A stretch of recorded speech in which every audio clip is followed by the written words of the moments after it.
Tuhan, silakan duduk kembali.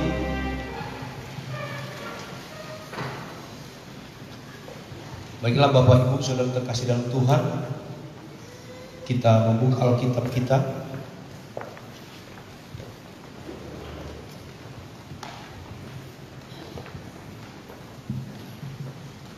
Yang terambil dari Filipi pasal yang ketiga.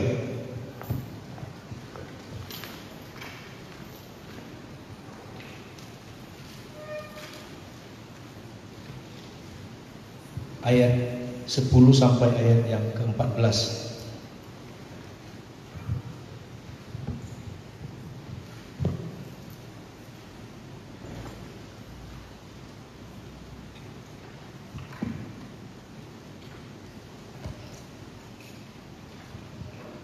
Filipi 3 ayat 10 sampai ayat 14. Saya akan membacakannya, demikian firman Tuhan.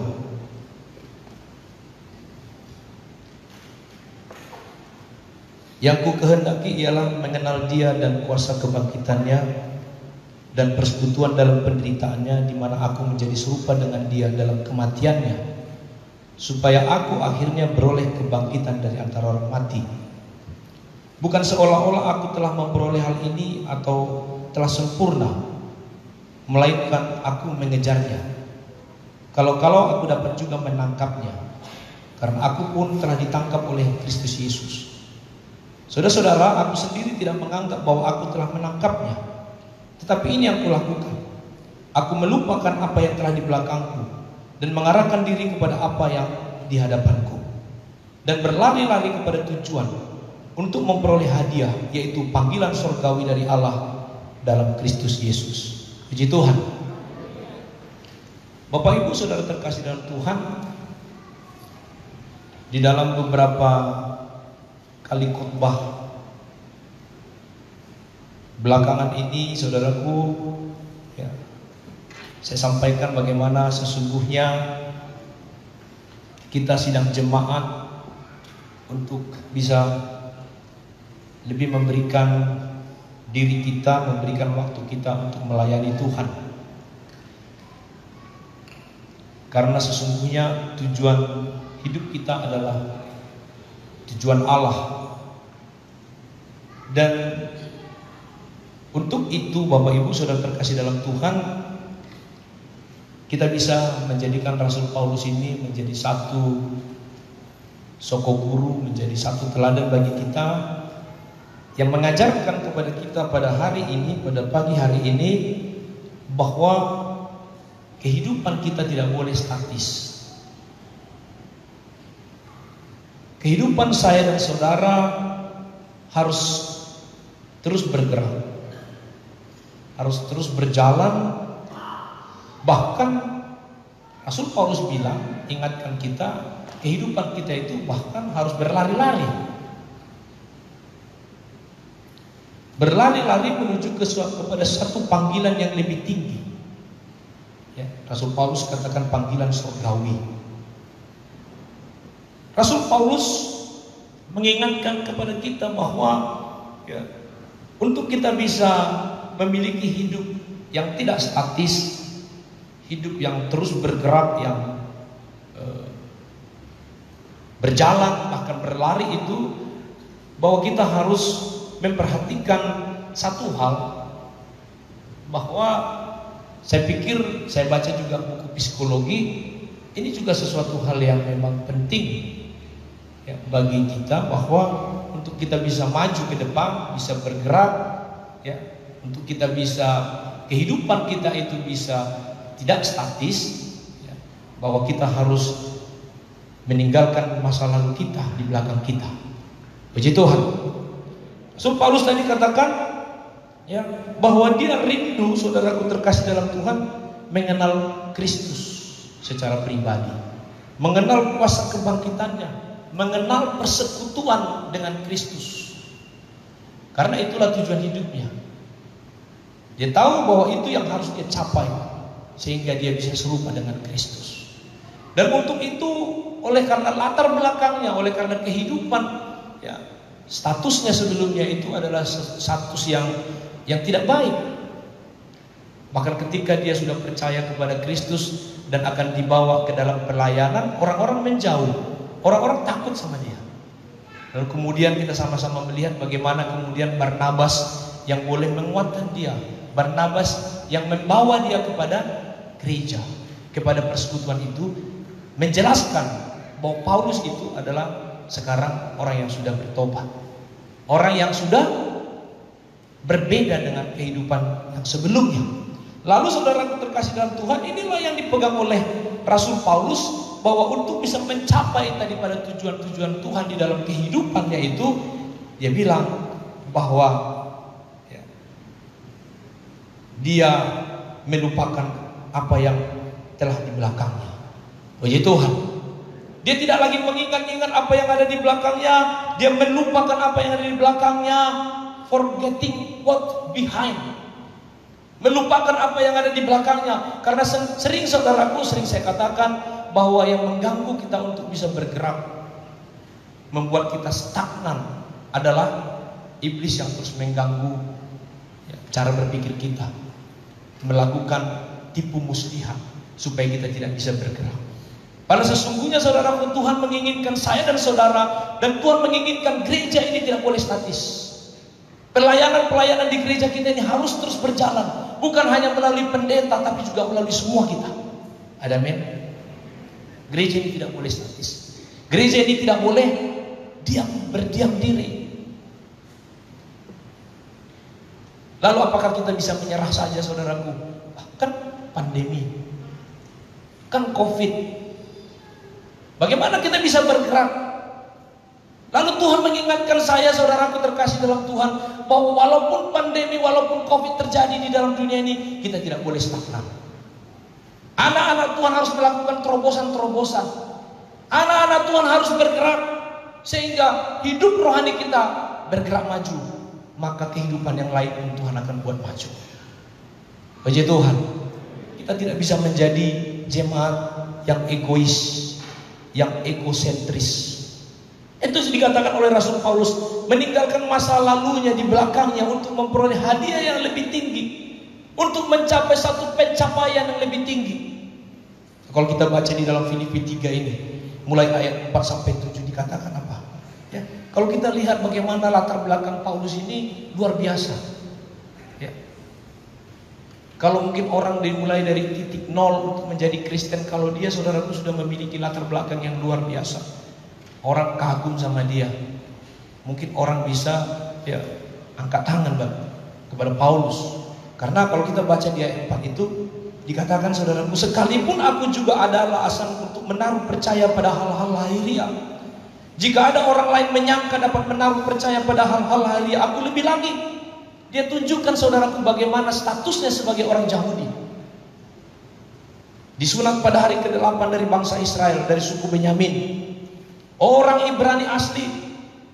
Tentang pendirian terhadap hukum Taurat, aku orang Farisi. Tentang kegiatan, aku penganiaya jemaat. Tentang kebenaran dalam mentaati hukum Taurat, aku tidak bercacat. Tetapi apa yang dahulu merupakan keuntungan bagiku, sekarang kuanggap rugi karena Kristus. Puji Tuhan. Malahan segala sesuatu kuanggap rugi karena pengenalan akan Kristus Yesus. Tuhanku lebih mulia daripada semuanya. Oleh karena dialah aku telah melepaskan semuanya itu dan menganggapnya sampah supaya aku memperoleh Kristus. Puji Tuhan.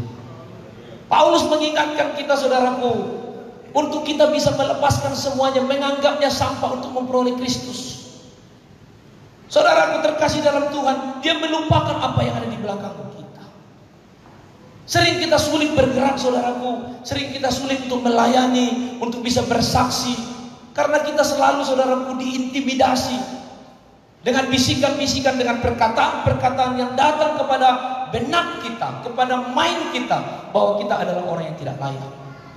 Sehingga kita menjadi orang-orang yang stagnan, orang-orang yang statis, orang yang malas untuk bergerak maju.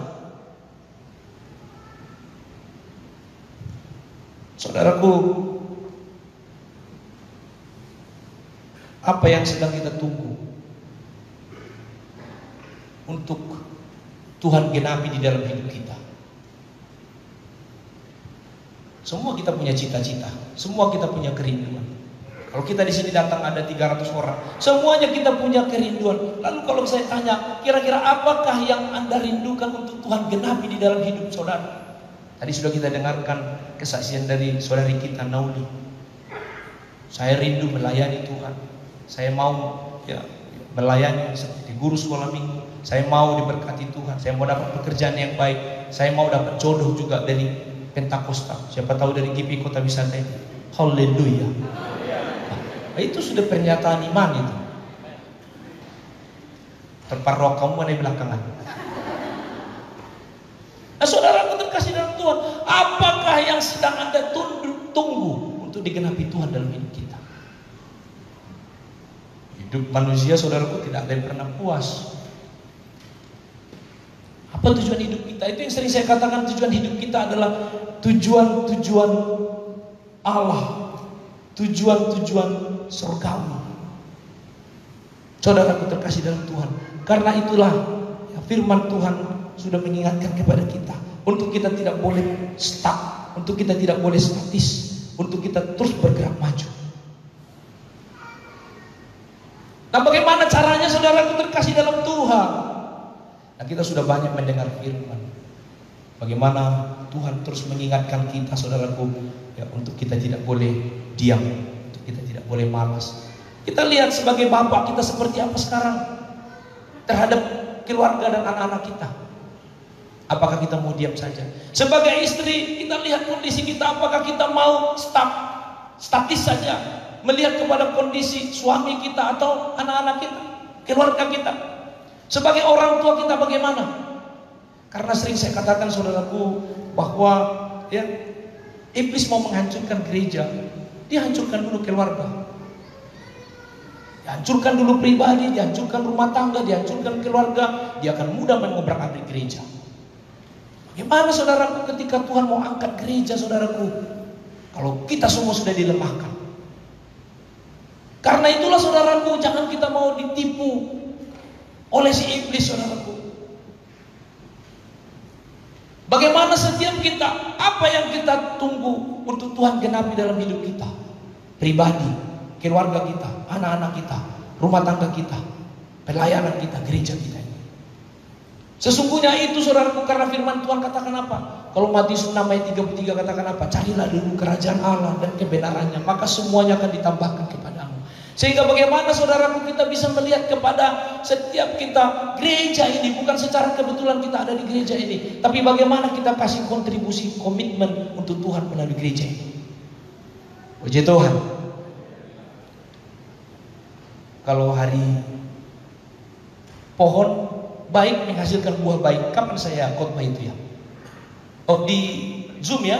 Oh, di Zoom hari Sabtu kemarin secara online kepada remaja dan pemuda. Pohon baik menghasilkan buah baik.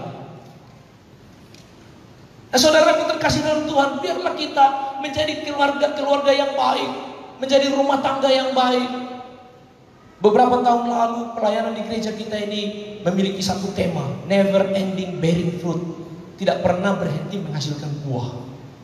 Nah, bagaimana setiap kita, saudaraku, kita perlu mempersiapkan diri kita, menyiapkan hati kita, menyiapkan hidup kita.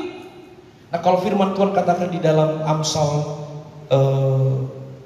16 ayat 1, guru-guru sekolah minggu sekarang sudah masuk membaca firman Tuhan di Amsal, Amsal 14, Amsal 15, ya. Nanti beberapa hari lagi kita akan masuk Amsal 16. Amsal 16 ayat 1.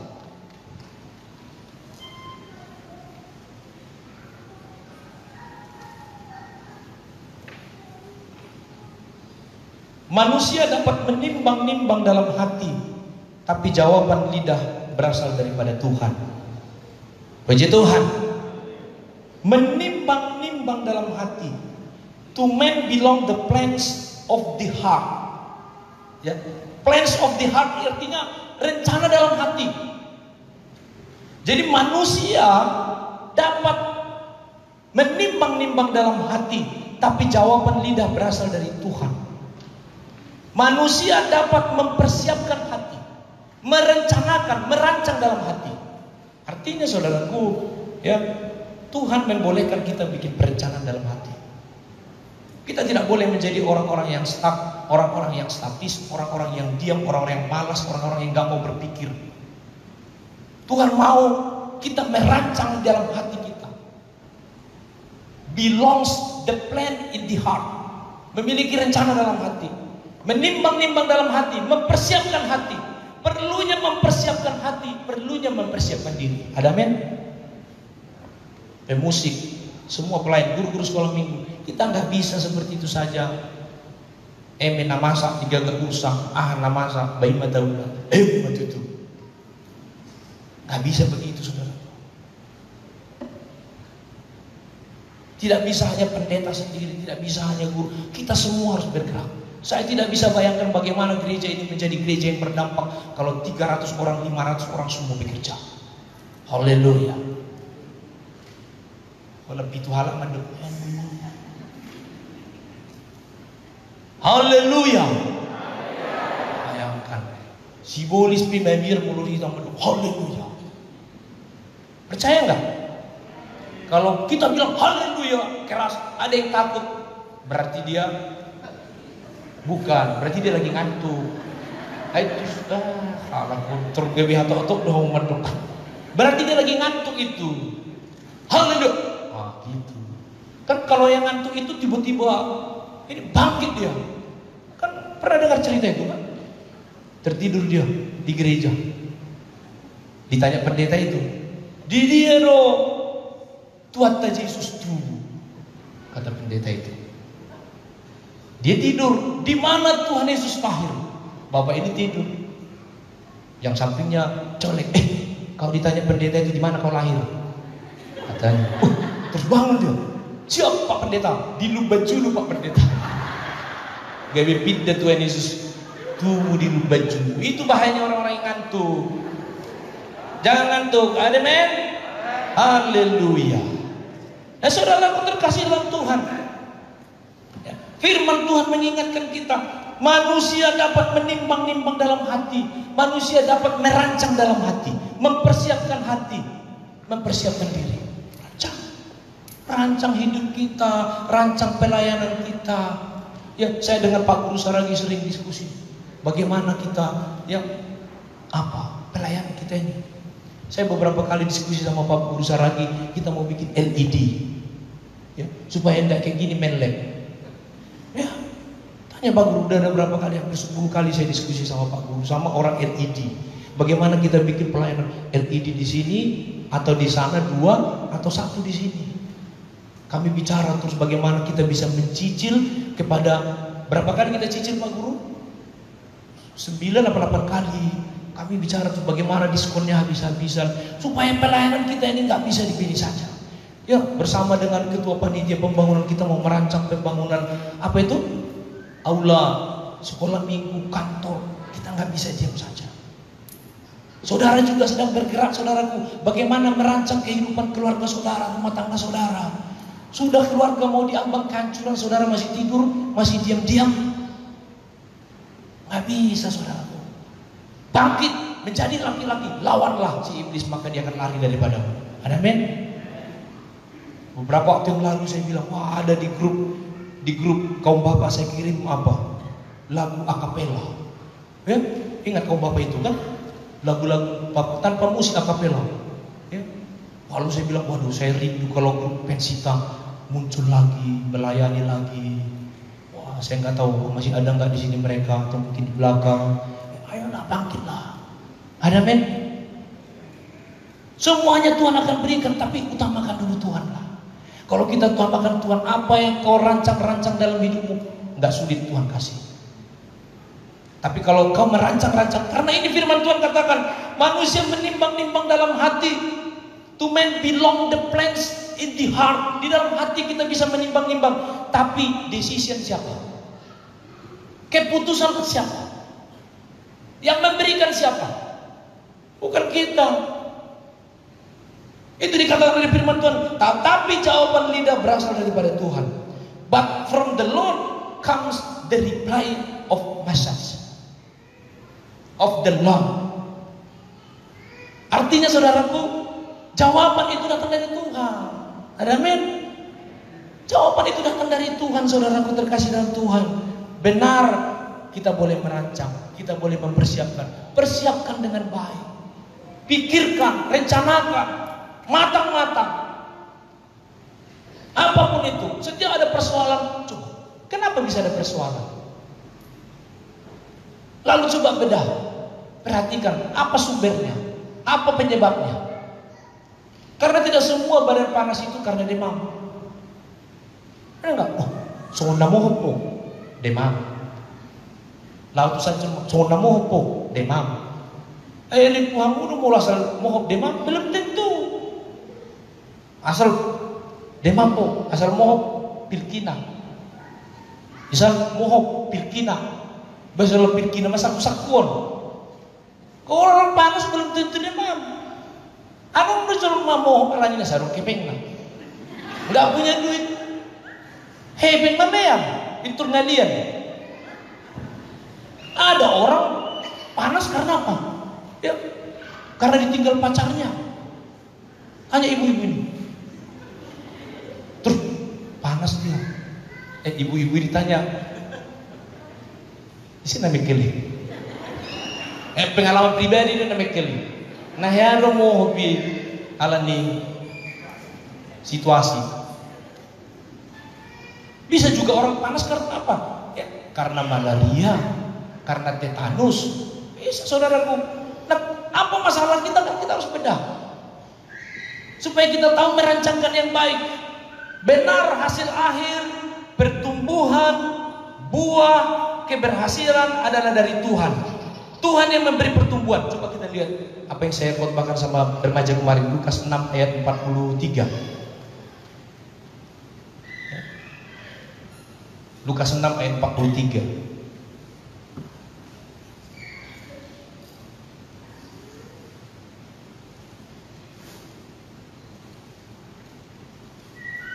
Firman Tuhan bilang apa di situ?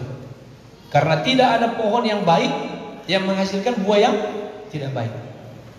Dan juga tidak ada pohon yang tidak baik yang menghasilkan buah yang baik. Lanjut 44. Sebab setiap pohon dikenal pada buahnya. Karena dari semak duri orang tidak memetik buah ara, dan dari duri-duri tidak memetik buah anggur. Lanjut. Orang yang baik mengeluarkan barang yang baik dari perbendaharaan hatinya yang baik, dan orang yang jahat mengeluarkan barang yang jahat dari perbendaharaan yang jahat. Karena yang diucapkan mulutnya meluap dari hatinya. Lanjut.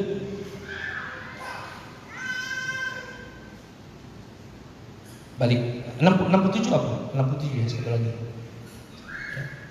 Lukas 6 ayat 47.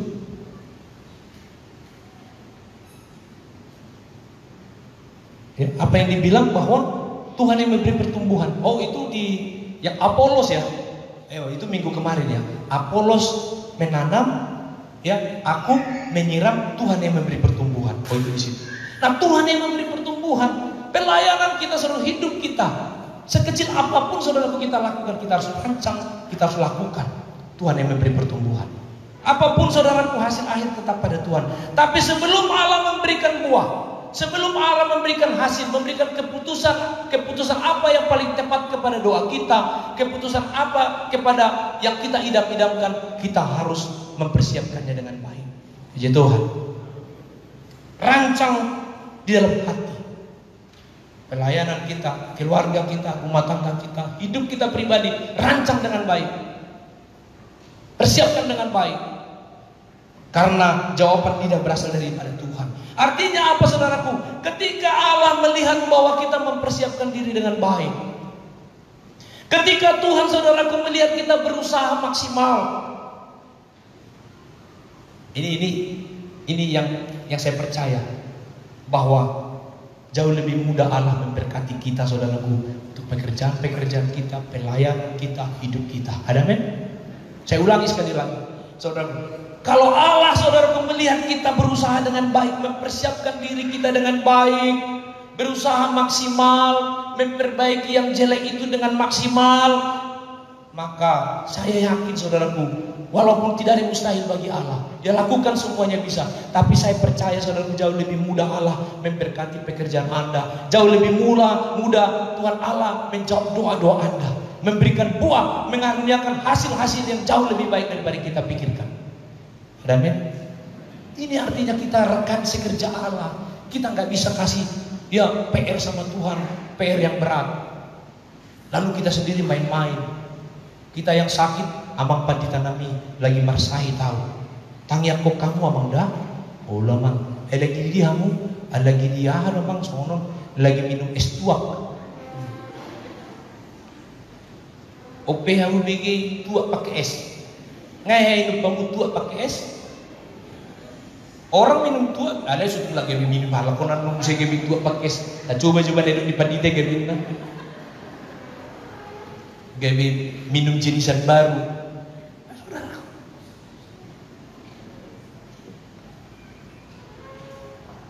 Kita mau diberkati, buat pekerjaan Tuhan lebih mudah, buat pelayanan kita ini lebih mudah. Guru-guru sekolah minggu, ayo persiapkan dengan baik, kerja, rancang dengan baik.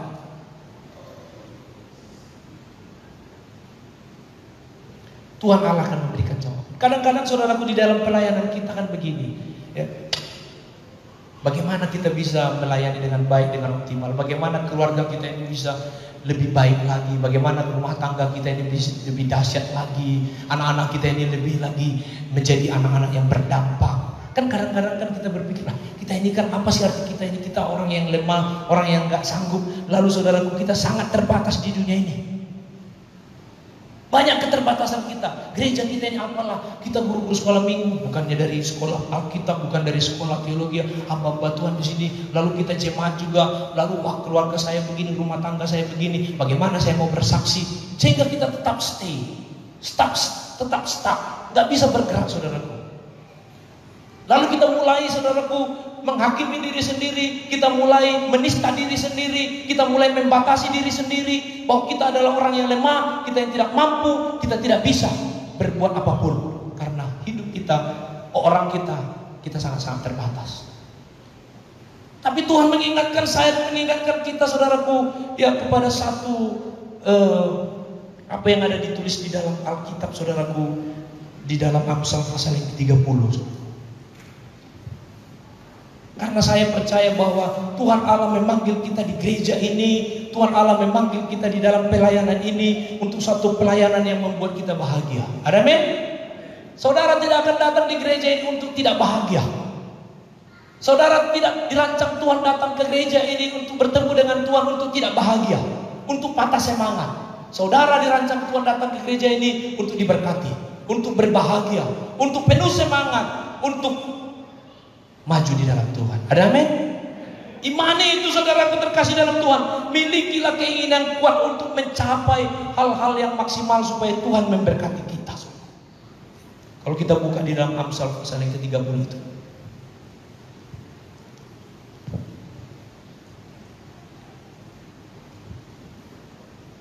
Amsal 30 pasal yang sudah sering kita mendengarkannya. Ayat yang ke-24. Amsal 30 ayat 24 sampai ayat yang ke-27.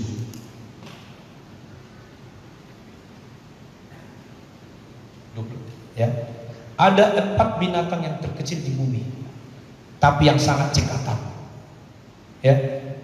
Di bagian lain, saudaraku, di versi New King James Version, dia bilang ada 4 binatang yang terkecil di bumi, tapi hikmat mereka membuat mereka besar. Ada 4 binatang yang terkecil di bumi, tapi mereka sangat bijaksana. Ya, kalau di sini ada 4 binatang yang terkecil di bumi, terkecil, saudara, tidak masuk hitungan. Ya, tapi ada 4 binatang yang terkecil di bumi, tapi sangat cekatan. Ya, kalau di dalam bahasa Inggris dikatakan, for things on earth are small, yet they are extremely wise. Mereka Mereka sangat kecil tapi they are extremely wise. Mereka benar-benar sangat ekstrim kebijakannya, sangat ekstrim hikmatnya. Amin. Yang 4 binatang ini. Ya. Pertama, semut, bangsa yang tidak kuat. Ya. Tapi pertama, perhatikan, tetapi yang menyediakan makanannya di musim panas. Puji Tuhan. Semut, saudaraku, termasuk satu binatang yang oleh hikmatnya membuat dia besar, membuat dia mampu mengatasi kesulitannya, membuat dia mampu mengatasi persoalannya. Makanya saya ingat, saya pikirkan lagi, ya bukan karena semutnya, tapi karena hikmatnya. Bukan karena kitanya lemah atau begini, tapi yang penting siapa yang ada di dalam kita. Amin. Siapa yang ada di dalam diri saudara? Siapa yang melahirkan kita? Kita adalah anak Allah. Kita yang sudah dilahirkan dari Allah. Kita adalah anak Allah. Siapa yang ada di dalam kita? Roh ini yang penting yang ada di dalam diri kita, yang membuat kita berbeda dengan yang lain. Amin. Hikmat daripada semut ini, saudara terkasih dalam Tuhan. Coba kita pikirkan bagaimana kita bisa berpikir semut ini kok nggak mati di musim dingin. Ya, kalau di Indonesia kan ada hanya 2 musim, musim penghujan dan musim kemarau. Kalau di luar negeri itu 4 musim, saudara. Musim dingin. Nah, kalau musim dingin ini, saudaraku, orang bisa hidup karena apa? Karena AC-nya itu kalau musim panas dia bisa dingin, kalau musim dingin bisa warm, menghangatkan. Dan banyak orang, saudaraku, yang sebenarnya tidak diekspos, yang mati pada musim dingin, apalagi orang-orang yang homeless, orang-orang gelandangan. Karena kadang-kadang kalau ekstrim musim dingin bisa sampai di bawah 0 derajat Celcius sekian. Orang bisa mati, saudaraku. Manusia saja bisa mati, tapi semut bisa hidup. Di dalam dingin yang luar biasa, saudaraku, kita mungkin berpikir bagaimana mereka bisa hidup. Hujan, musim salju, musim dingin, tapi ketika musim panas berikutnya, mereka ada. Mereka bertahan hidup karena apa? Karena mereka they have extremely wise. Mereka memiliki. Nah, kita manusia, masa kita nggak punya wise, kebijakan? Firman kita dengar, masa kita tidak bisa, saudaraku, bergerak maju, tidak lagi stuck dengan kehidupan kita yang lama? Karena semut, dia menggunakan musim yang ada itu, kesempatan yang ada itu, dia memulihkan hidupnya. Amin. Di musim panas, saudaraku, dia simpan makanan untuk persediaan musim dingin.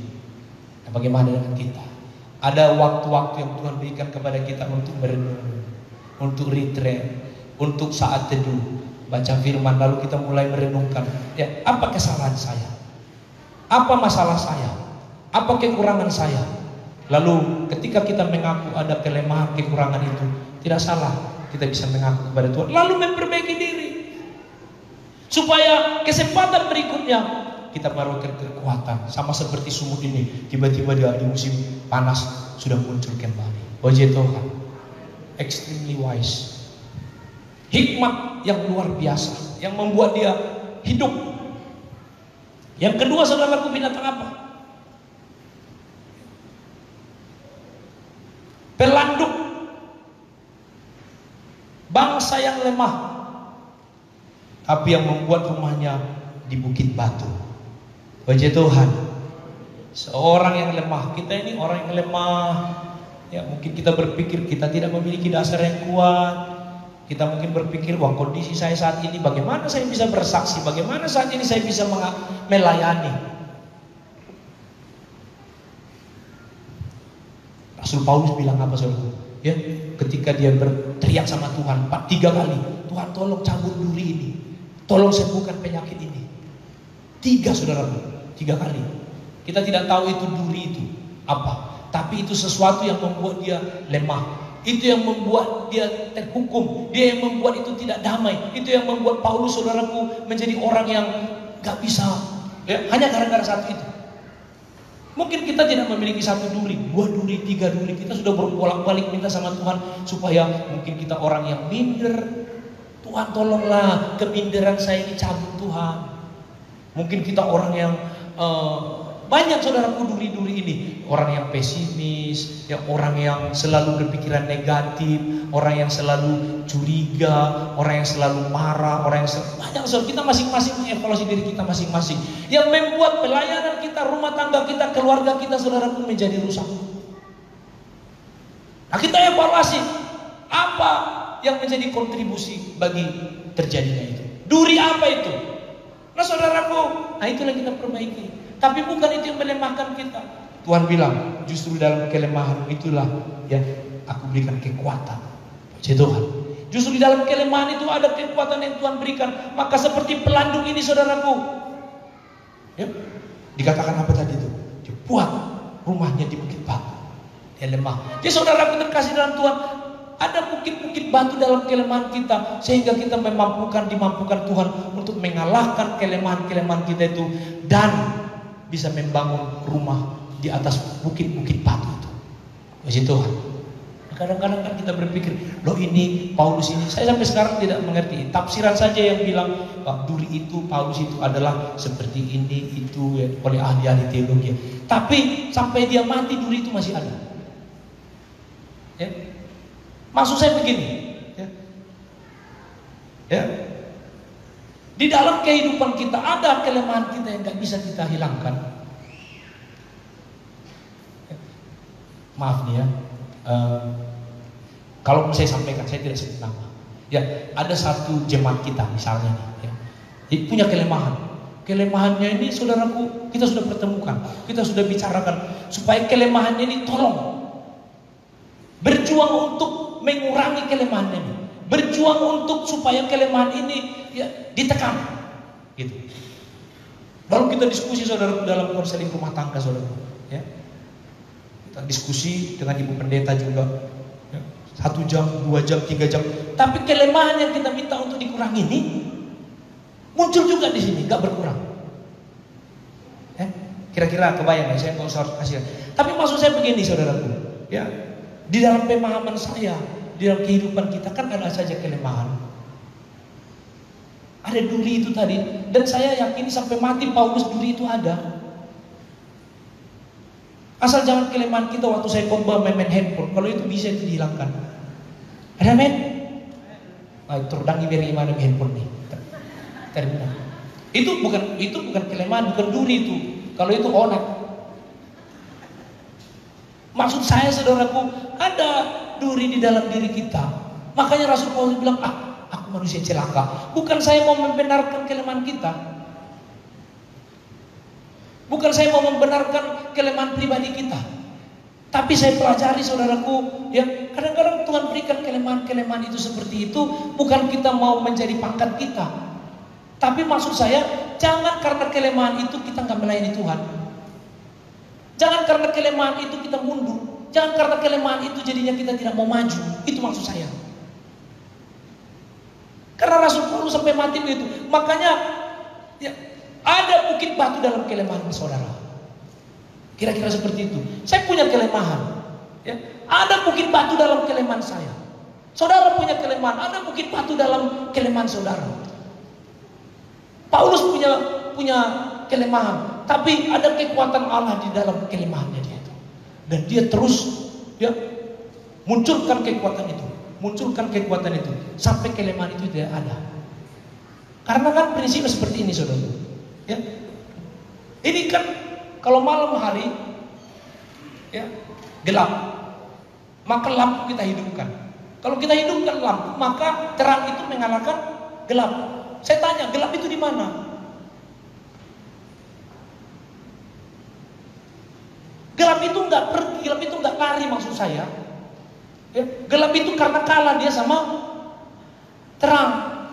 Artinya apa? Yang kita perjuangkan adalah supaya terang itu hidup terus, terang itu terus menyala, supaya gelap itu tidak muncul. Ada amin? Dan maksud saya, ya sidang jemaat yang saya kasih di dalam Tuhan, ya kelemahan itu bukan menjadi pangkat kita, tapi ada kekuatan di balik kelemahan kita itu. Lalu kemarin akhirnya waktu dalam konseling ini ya udah kita berdoa. Saya bilang sama ibu ini, ya mungkin suaminya begitu, berdoalah untuk kita bisa harapkan dia mengatasi kelemahan ini sampai ini? Mungkin saat ini belum bisa. Tapi kita berdoa, yang penting ya, dia tahu ada bukit batu di dalam kelemahan ini. Nah, saudaraku terkasih dalam Tuhan, ya, pelanduk, dia dapat membangun rumah ya, di dalam kelemahan-kelemahannya. Rumah yang kuat di atas batu untuk dirinya sendiri, untuk keselamatan dirinya sendiri, untuk hidupnya di masa yang akan datang itu. Puji Tuhan.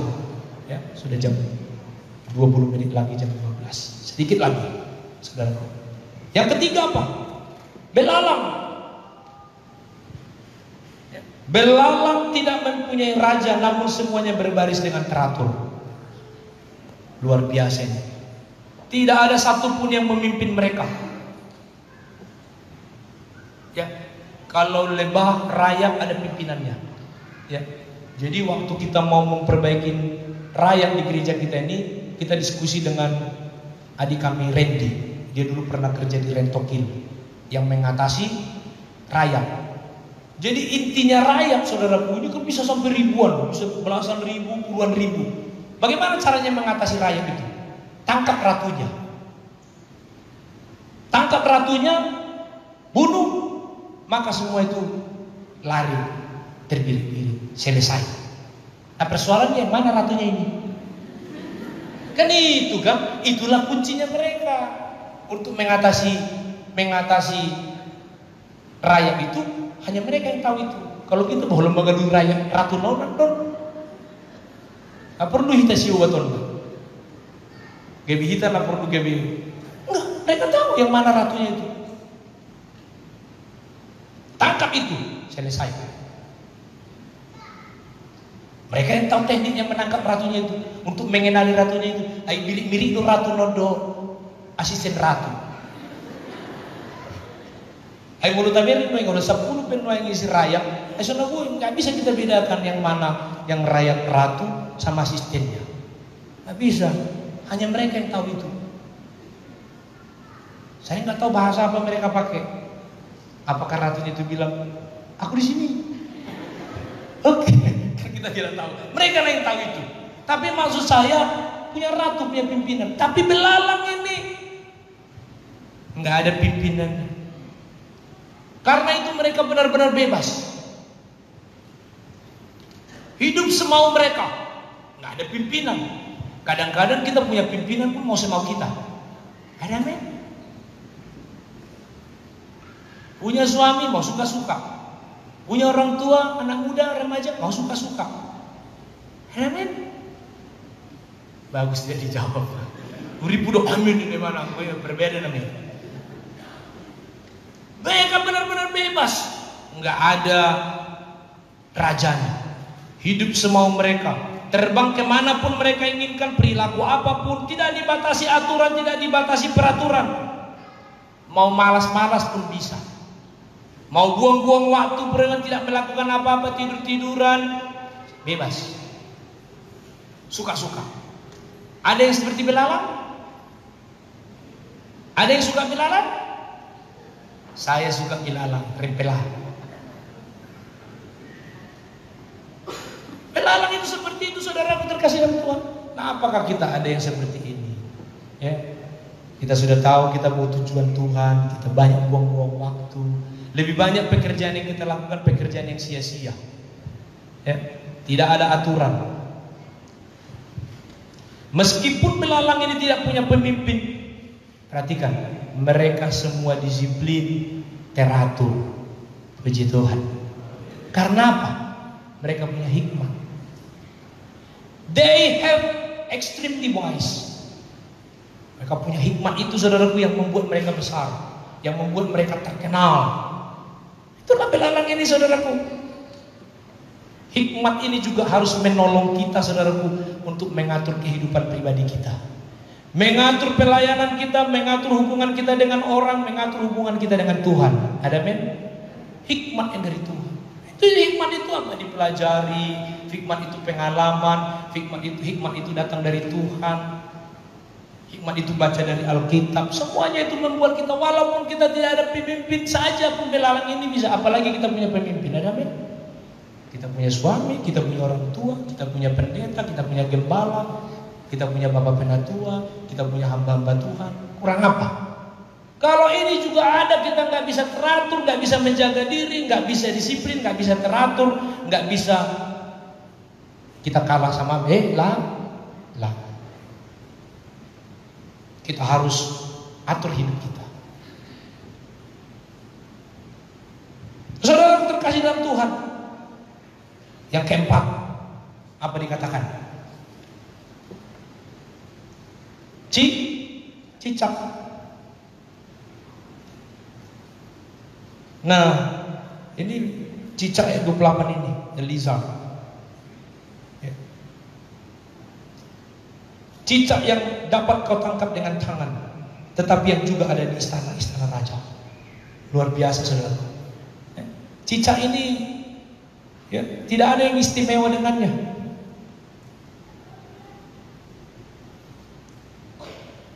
Ya, biasa saja lah. Ya cicak, ya. Cicak ini hanya ya, dia menunggu makanan, jangan lewat di depannya. Dia diam di situ, lalu dia menunggu makanannya lewat di depannya. Ya. Tapi firman Tuhan katakan apa? Ya, cicak ini juga ya, hidup di istana. Cicak ini bisa ditemukan di kamar-kamar raja, di dalam bagian-bagian paling dalam, di dalam istananya Sultan Hasan Al-Bolkiah. Saudara nggak percaya? Tanya Bolkiah.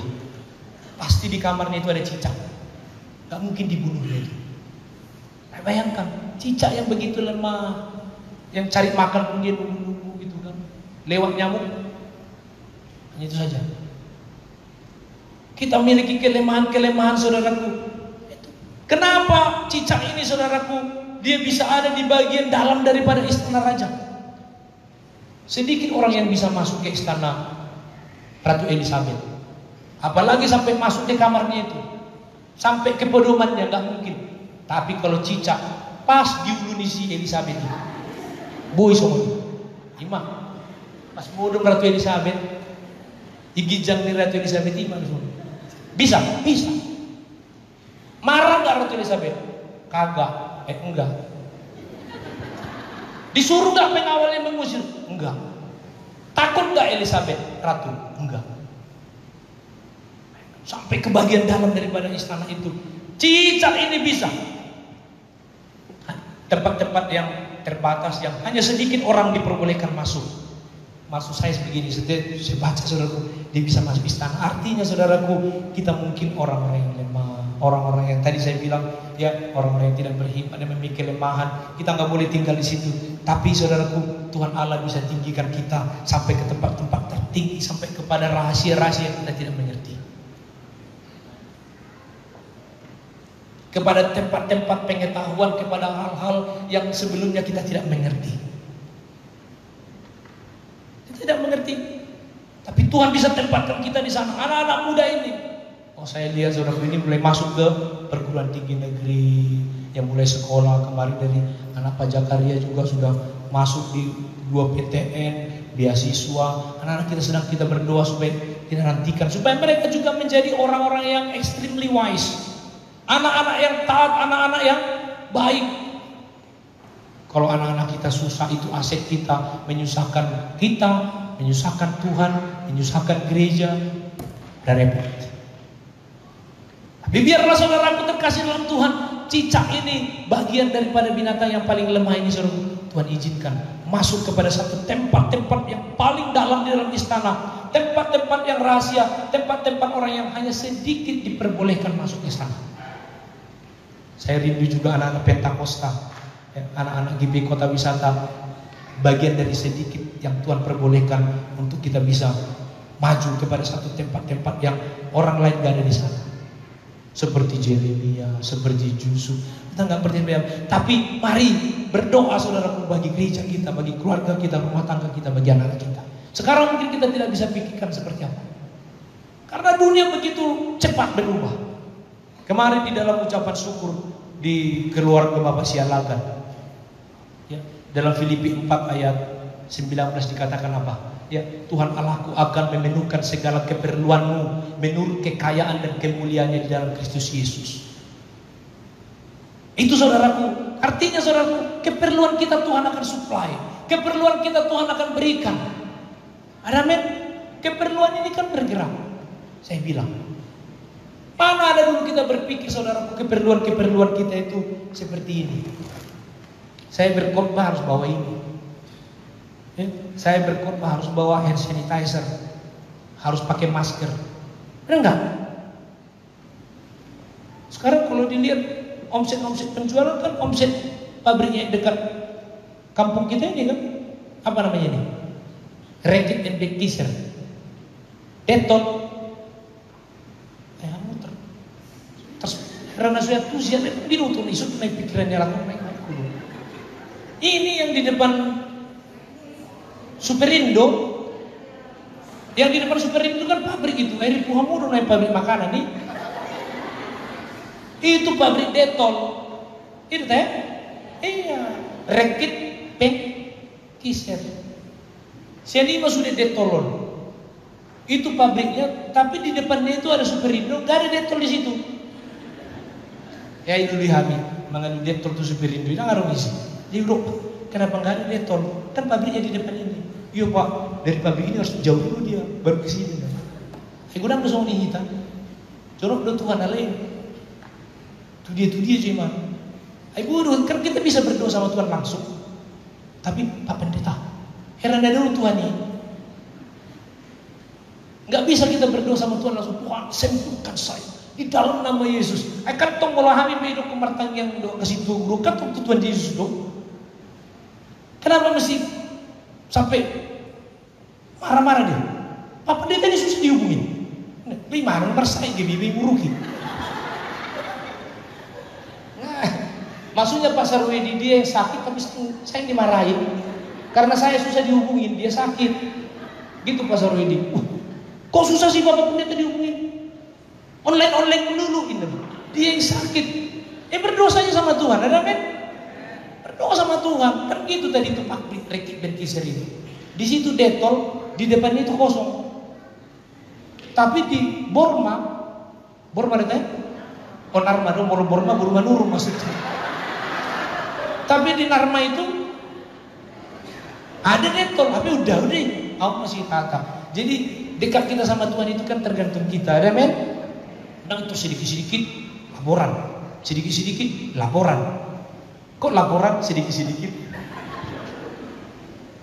Parekel ni nata Ibu Pendeta.